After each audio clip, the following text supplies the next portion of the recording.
Hi, I'm Joseph Ronka. I would first like to thank all the School of Social Work, Roshni Nalaya, Bangalore, hope I pronounced that right, and the National Institute of Mental Health and Neurosciences, Bangalore, for organizing the conference, and more specifically, Drs. Ramelia Shekhar and Shailaja Santosh for their individual assistance. It is with much regret that I was unable to attend, but hopefully this video will be an effective opportunity to share my ideas with you for robust debate. For I am a strong believer that ultimately we must debate the issues and come to our own conclusions because only chosen values endure. Let me first give a little history of the importance of the idea of human rights that today no government would dare say they are against. Eleanor Roosevelt, well, she was an American. She was chair of the drafting committee for the Universal Declaration of Human Rights, always said that ideas move people. So the idea of human rights moves people. If I say healthcare is a human right, it moves you, in my view, a lot more than saying it's socially just to have healthcare. Where did this human rights come about? Well, in 1938, there was a conference at Evian to stop the abuses of Adolf Hitler. Here I go again. Now, it was also called by the United States, but only after much pressure from religious groups who put the pressure on President Roosevelt. There was tremendous government hypocrisy at the conference. The German representative was there, and he basically told the United States, well, if you want us to stop at these concentration camps, you are going to stop your public lynchings. And they told Russia, you also have a gulag. And they told other European countries, you have torture. Well, France had torture in Algeria. So what happened was the horrors of World War II. An estimated 92 million were killed, 10 million in the camps, predominantly Jews, but also 1/4 of Poland, gypsies. It was absolutely horrendous. So in order for this not to happen again, the United Nations was formed in 1945, and they set up a drafting committee to come up with a document that all countries would agree. And they eventually came up with the Universal Declaration of Human Rights. There were such horrors during World War II that nowadays no government would dare say that they are against human rights. The helping and health professions, the International Federation of Social Work, and the American Psychological Association, the American Nurses Association, the American Public Health Association, and you're going to have to do your homework with India, have basically said in their documents that human rights is important. I mentioned the International Federation of Social Work, and they said that from its inception, social work has been a human rights profession. The American Public Health Association has also said that human rights should provide the ethical foundation of which all public health practice comes from. The issue, however, is what exactly is human rights? People tend to equate human rights with political imprisonment, doing away with the death penalty, doing away with torture. Of course, these are very important issues. But I think if we are to understand human rights, we have to understand what's referred to as the human rights triptych. At the center of the triptych is what is called the Universal Declaration of Human Rights, which former Pope John Paul II, now he's referred to as St. John Paul the Great, said was a milestone in the long and difficult struggle of the human rights. What does the Universal Declaration of Human Rights consist of? It consists of 5 crucial notions. Article 1 says everyone has a right to human dignity. Now, human dignity should be at the basis of all policies. Well, I don't really know how it is in India, but in the United States, if you have a woman on welfare, she has to wait for 4 hours to get benefits. It's hardly dignified. We have to move towards a culture of dignity. And this is also a culture of human rights that I mentioned in the introduction, that must be a lived awareness of these principles in our minds and our hearts and dragged into our everyday life. So the first crucial notion is human dignity. The second crucial notion is Article 2 of the Universal Declaration of Human Rights, which says that we should not discriminate against each other. We should not discriminate on the basis of race, on the basis of gender, on the basis of national origin, on the basis of religion. Basically, any other status or accidental attribute that digresses from being human. The only criteria to have human rights is that you're human, and the rights should not be given to special groups based on their race, their ethnicity, and their national origin. That is definitely a challenge. The third crucial notion is what is known as civil and political rights. This crucial notion has to do with freedom of speech, freedom of the press, freedom of religion. They are also referred to as negative rights, whereas the government just has to lay off. You can say what you want, you can criticize what you want, and government must lay off. The fourth crucial notion is known as economic, social, and cultural rights. These rights are also referred to as positive rights. They consist of the rights to health care, the rights to security in old age, the rights of children, the rights of families, the right to employment, the right to rest and leisure, and the right to education. And here, they're also referred to as positive rights, where government must have a hands-on approach, and they must do something to make sure that these rights are guaranteed. Now, the fifth crucial notion of a socially just international order, basically is in Articles 28 to Articles 30. This basically says that every right has a corresponding duty, and also every person on this planet has a right to have their government to cooperate with other governments. What I'm trying to say is we cannot solve such problems as war if governments do not cooperate, as climate change if governments do not cooperate, as a clean environment if governments do not cooperate, the right to self-determination if governments do not cooperate, and that every right has a corresponding duty. Now, I do know that the Indian Constitution is filled with duties, and there's a lot to be said about every right having a corresponding duty. I know that your Gandhi, he was asked for his input into the Universal Declaration of Human Rights, and the Mahatma said, "When I think of human rights, I think of what my wise but illiterate mother told me, that we must do our duties as citizens to the world. So we have a duty not to litter, that would clean the environment up, and we also have a duty for our government to cooperate with other governments to work against climate change and things like that." And sadly, of course, as many of you know, we now have a president that doesn't believe it. Very sad. But on the right of the Universal Declaration of Human Rights and the Human Rights Triptych, we have here 8 major human rights conventions, and they have to do with civil rights. The International Convention on Civil and Political Rights, they have to do with race. The Convention to Eradicate Racial Discrimination, CEDAW, the Convention on the Elimination of Discrimination Against Women. The CRC, which is the Convention on the Rights of Children. The CAT, the Convention on Torture. What's known as CESCAR, which is the Convention on Economic and Social Rights. The CRPD, the Convention on the Rights to People with Disabilities. And the CMW, the Convention on Migrant Workers.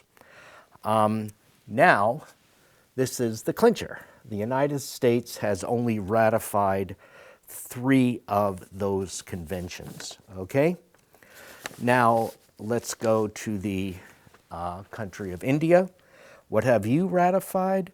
You have ratified 1, 2, 3, 4, 5, 6. So I guess you're twice as with it when it comes to human rights conventions as we are. these conventions further reiterate what is said in the Universal Declaration of Human Rights. The Universal Declaration says, for example, that families and children require special protections. Now, CEDAW, I mentioned the one on women, talks about what these special protections are. Basically, they'll say something like, if a woman wants to work in the formal marketplace, government must provide for good, adequate daycare. And if a woman is pregnant, before and after childbirth, she must be given reasonable compensation and get her job back so that she can raise the kid and the kid can bond, and also later on she can keep her job. The United States, for the most part, doesn't have this. We have government mandated roughly 10 to 12 weeks of time off from your job, but you don't get any money, so it's only for the rich, basically. I'm not sure what it is in India. Now, over on the left of the human rights triptych are the implementation measures. The implementation measures are really probably the weakest part of the human rights triptych. They consist of reports to conventions, monitoring committees. In other words, once you sign those conventions, you have to answer to a monitoring committee. They consist of thematic reports on, let's say, racism in a specific country or poverty in a specific country. It consists of the Universal Periodic Review, which every 4 years a country must submit to the Human Rights Council how it's doing on human rights, whether you are a signatory to those conventions or not. And then they also have special rapporteurs on climate change, violence against women, things like that. They have world conferences, as you know. They recently had the World Conference in Paris on climate change. And then they have follow-up conferences to the world conferences roughly every 5 years. There was a women's convention, women's world conference back in 1995, and every 5 years they had follow-up to basically see how countries are doing. Now, I can't get into everything in this talk, but let's talk about, let me just give by way of example some of these reports to the conventions. These are all on the internet, and by the way, you can go to my website, humanrightsculture.org. The United States, for example, submitted reports to the United Nations Human Rights Council, and the United Nations Human Rights Council brought up things to them like, well, first of all, they say good things. They enacted the Matthew Shepard Act, which basically forbids hate crimes against people of different sexual orientation. So they start off with good things, but then they also talk about police brutality. They'll talk about poverty in the United States. They'll talk about substandard housing for minority groups. And they will say things like they feel the United States should apologize to what they did to the people of Hawaii. And actually, the United States did apologize. Okay, so now let me pick on India for a little bit, if you don't mind. The Human Rights Committee, and by the way, these are all over the internet, told India that they have vast constitutional provisions to serve minorities and to help them. They have forbidden, actually, the caste system. They have forbidden untouchability. And I read your constitution in India. Actually, it's really great. I think it was Dr. Ambedkar that basically was responsible. Well, people were all responsible, but I know Dr. Ambedkar is referred to as the father of the Constitution. But it's a great constitution. But it said, despite these constitutional provisions, the Dalit, there is tremendous de facto, the fact is there's tremendous discrimination that exists against the Dalits, and They are just not really included. There is included in the community building as they should. There is violence against Dalit women. There is de facto segregation against Dalits in places of worship, hospitals, education, water, and they brought up things like child marriages and dowry. Every country has their problems, and my point is, if you're going to work with human rights, we all have to be humble. We need the spirit of Crazy Horse, which is peace, humility, and everlasting love. Human rights should be the foundation for social justice and has tremendous implications for public health. This diagram basically says that human rights is the foundation for social justice and should provide input into the various levels of intervention for public health. What are these levels? I refer to these levels as the MetaMacro. Most people say go upstream and they only talk about the macro. I would like to talk about the MetaMacro, which is a global approach which transcends take it for granted assumptions about entities like the nation state. Yes, the MetaMacro, you know, they say go upstream, but streams are connected to the ocean and globally. I think ultimately we must all declare ourselves world citizens, and there should be an allegiance to humanity, to quote Joseph Rotblat, the Nobel Prize winner. One flag, one world. I know it's a little radical, but it has to be done non-violently. The macro deals with whole populations, as you know, and some examples are working for rights to shelter, for meaningful employment as amendments to the Constitution. The MesoLevel deals with at-risk populations. Examples are employer protections, unions, and an assessment of people that are at risk for substance abuse or HIV. Each of these levels has their problems, of course. The MacroLevel is basically deals with populations whose symptomatology is now fully blown, such as counseling the depressed person, the substance abuser, a person with AIDS, setting up a homeless shelter. Very briefly, the macro wants to prevent the homeless from coming. The micro, but the homeless are there, so you have to help them and build up the homeless shelter. But the macro, I would say the MetaMacro is to implement United Nations activities.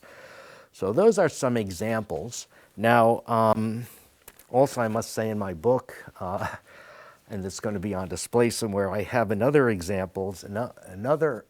bunch of examples where they talk about this.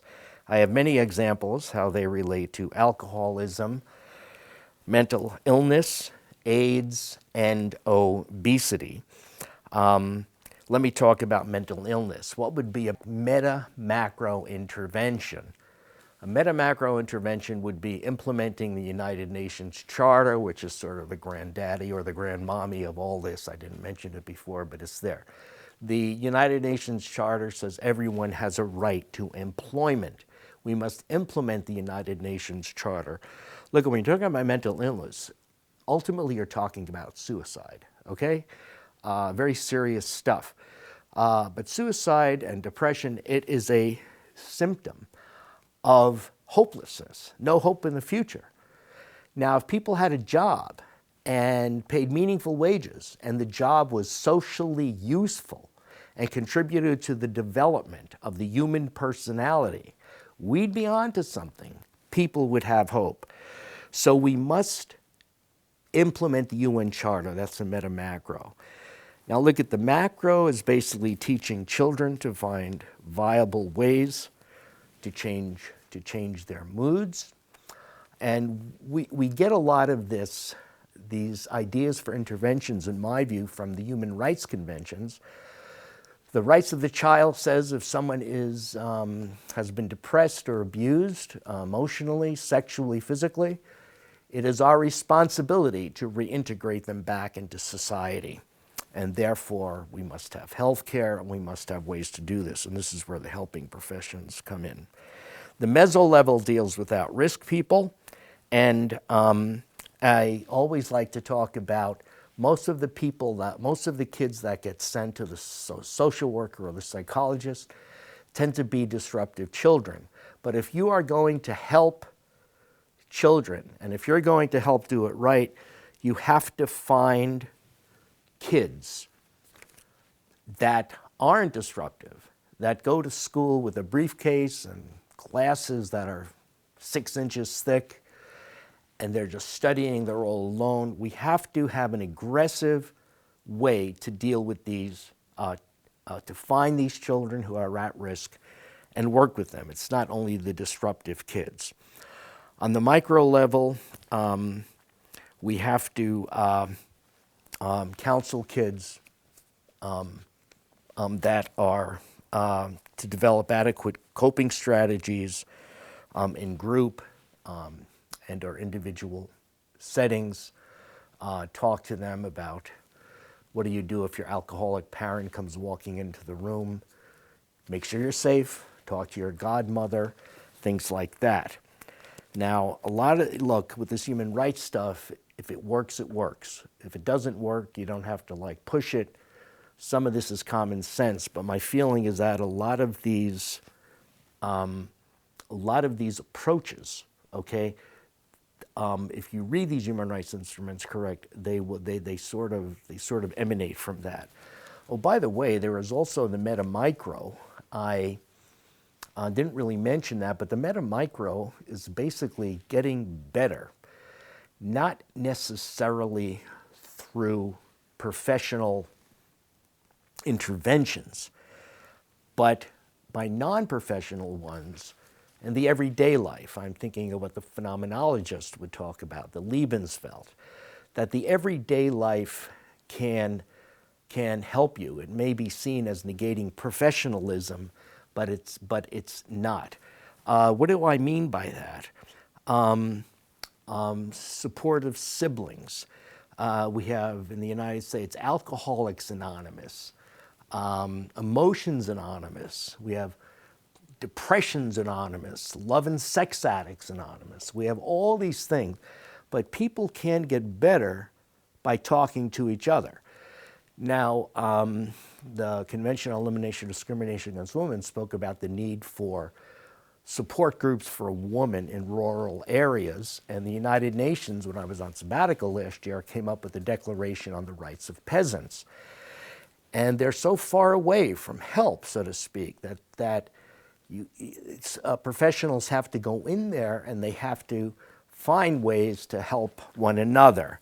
That's the MetaMacro. And yes, research. Okay, let's talk about research. Research basically looks at best practices and also bad practices. But we're talking about quantitative and qualitative research. We have to look at what works and what doesn't work, okay? And what people find is that in public health, let's say you want people to take their medication because they might be schizophrenic. I don't like that label, but you get my point. You might find out that what does work is when the prescriber is not authoritarian, doesn't say take this pill, take that pill, but incorporates the patient into treatment. And that's a fundamental, I've only mentioned 8 of the human rights documents, there are a whole bunch of others. It's fundamental to help people partake in treatment. There's a document on the protection of persons with mental illness.